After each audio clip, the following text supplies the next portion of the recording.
वर्षों के बाद में इस तपती हुई धूप के अंदर वन जंगलों की ठोकरें खा करके अपने परिवारों को, अपने बच्चों को जीवन का निर्वाह करवाने के लिए अपने जीवन को समाप्त करने वाली एक कौमें मेरे सामने बैठी है।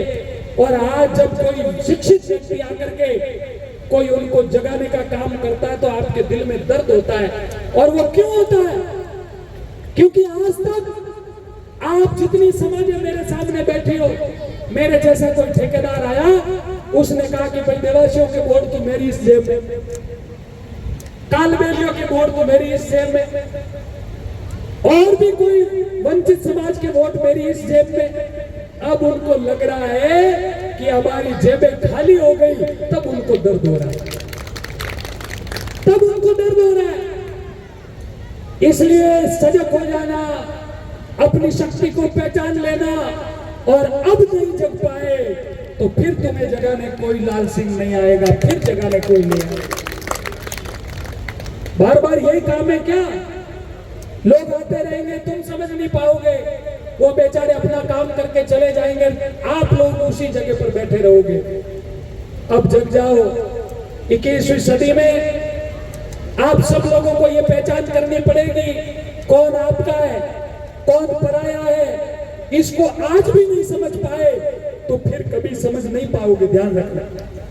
और तुम जो अपना अधिकार मांग रहे हो, ये जो वंचित समाज है, ये जो डीएनटी समुदाय अपना अधिकार मांग रही है ना, ये कोई भीख नहीं मांग रही है। सदियों तक सत्ता में आपको बिठा करके एसियों के कमरे सौंपे इस डीएनटी समुदाय ने, ये अपना हक मांग रही है।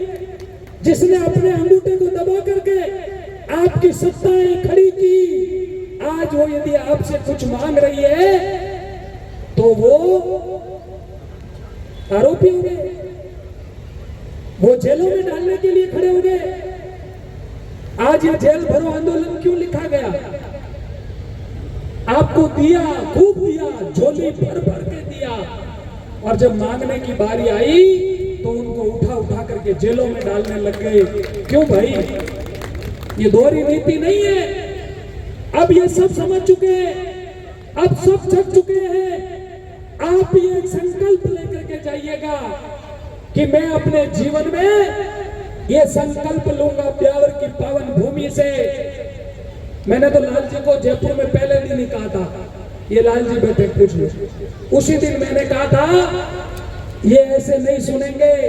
आज जयपुर में अच्छा मौका है, हजारों की संख्या में अपन खड़े हैं। सबसे आगे सचिवालय कूच मैं करता हूं, सबसे आगे मैं चलूंगा, पीछे चलो और सीधे मुख्यमंत्री आवास में घुस जाएंगे। लाल जी थोड़े सरल व्यक्ति है, कानून और सिस्टम से चलने वाले व्यक्ति है। कहा बाबूजी आज तो हम खाली बताने आए कि हम भी हैं। मैंने कहा ये ऐसे नहीं मानेंगे, बहुत सारे आंदोलन करने पड़ेंगे। आज ही घुस जाओ, आर पार की लड़ाई हो जाएगी, और अंतिम में जाकर भी वही घुसना पड़ेगा 1 जुलाई को, तब जाकर के लड़ाई आर पार की होगी। ऐसे कौन सुनेगा भाई? कोई नहीं सुनेगा। 1 जुलाई जो तय किए, अब मैं लाल जी से भी निवेदन करूंगा, 1 जुलाई युद्ध की अंतिम तारीख होगी, उसके बाद निर्णय लेकर के उठेंगे, बार बार आंदोलन नहीं करेंगे, निर्णय लेकर के उठेंगे। 1 तारीख को, 1 जुलाई को जयपुर के अंदर जो महापड़ाव रखा गया है, जो तय किया गया है, बड़ी से बड़ी संख्या में आप सबको आना है। और भले ही जिनकी छातियां फौलादों की बनी हुई है, जिस सीने के अंदर गोली भी पार होगी, जो सीना ये समझे कि मैं समाज के लिए गोली खाने के लिए भी तैयार हूं, वो जयपुर आए। वो जयपुर आना, पीठ दिखा करके जयपुर से वापस नहीं आना है। छाती करेंगे सामने, यदि छाती में गोली भी लग जाए फिर भी लड़ेंगे, फिर भी लड़ेंगे, मगर जयपुर से नहीं आएंगे। ऐसा लक्ष्य लेकर के जयपुर आना है 1 जुलाई को, और अधिक से अधिक संख्या में लेकर के आना है। जब आर पार की लड़ाई होगी तभी जाकर के परिणाम आते हैं। बहुत सारे लोग पूछते हैं कि बार बार आंदोलन, हर महीने कोई न कोई आंदोलन, हर महीने कोई न कोई धरना प्रदर्शन, हर महीने ऐसे लोग कौन आएंगे, ऐसे लोग टूट जाएंगे, ऐसे लोग नहीं समझेंगे और ये आंदोलन देख देख करके लोग थक जाएंगे, फिर आपके आंदोलन में कोई लोग आएंगे नहीं, संख्या कम हो जाएगी। मैंने कहा जिसका जमीन चिंता होगा और जो समाज की चिंता करेगा वो एक बार नहीं 100 बार भी आएगा, और जो स्वार्थी टट्टू होकर के बैठा रहेगा कि मैं जाऊं नेताजी के साथ में, मेरी फोटो एक बार नेताजी खींच करके अपनी आईडी पे डाल दे, बस मुझे उतना ही चाहिए, समाज गया भाड़ में, समाज से कोई लेना देना नहीं है। बस नेताजी के साथ में मेरी एक फोटो कैसे आ जाए और नेताजी की आईडी पे चली जाए और मेरी वाह हो जाए कि फलाना आदमी मंत्री जी के साथ में, फलाना आदमी नेताजी के साथ में खड़ा है और उसकी देखो उनके साथ में फोटो है। अरे तुम्हारी फोटो क्या है, फोटो तो लोग 2 दिन देखेंगे, लेकिन ये देखो कि तुम्हारी इज्जत कितनी है। वहां पर जाओगे तो बैठने के लिए कोई नहीं कहता, इतनी तुम्हारी इज्जत है, फिर भी जाकर के समाज की मर्यादा को खत्म करते हो। इस बात का ध्यान आप सब लोगों को करने की आवश्यकता है। हम जैसे लोग तो जाके बैठ जाएंगे, कुछ नहीं चाहिए, लेकिन फिर वही बात आएगी, फिर तुम्हें कोई दबाव दे करके फिर तुम्हारे ऊपर कोई शासन करेगा। इस बात का ध्यान रखना। हम जैसे लोग तो इसलिए आए हैं कि तुम्हारी मुक्ति हो जाए, तुम लोग आने वाली पीढ़ियां तुम्हारे गुणगान करे कि हमारे पूर्वजों ने लड़ी, तब जाकर के हम आज इस समर पे आकर के खड़े हैं। इसलिए मेरा निवेदन है कि इस गुलामी की मानसिकता से ऊपर उठिए।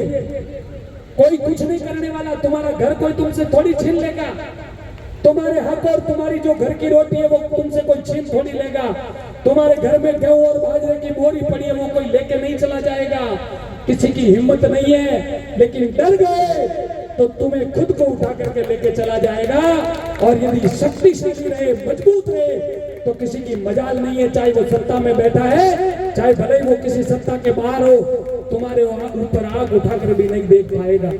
इसलिए ये ब्यावर का आंदोलन उस संकल्प शक्ति का आंदोलन है जो संकल्प 1 जुलाई को जयपुर के अंदर होने वाला है। उस बिगुल का आंदोलन है, उस बिगुल का संकल्प है। और जितने ये अग्रणी बंधु बैठे हैं, रतननाथ जी से लेकर के सब, रतननाथ जी ने भी जो बात कही, ये लड़ाका है, लेकिन कई बार कई बातें सुन करके मन थोड़ा कमजोर हो जाता है। लेकिन मैं निवेदन करूंगा कि इस लड़ाई में जो योद्धा प्रथम सीढ़ी से लेकर के उस 100वीं सीढ़ी तक चढ़ेगा, तब तक आप सब साथ खड़े रहना, कोई साथ मत छोड़ देना। और मैं आपसे निवेदन कर रहा हूं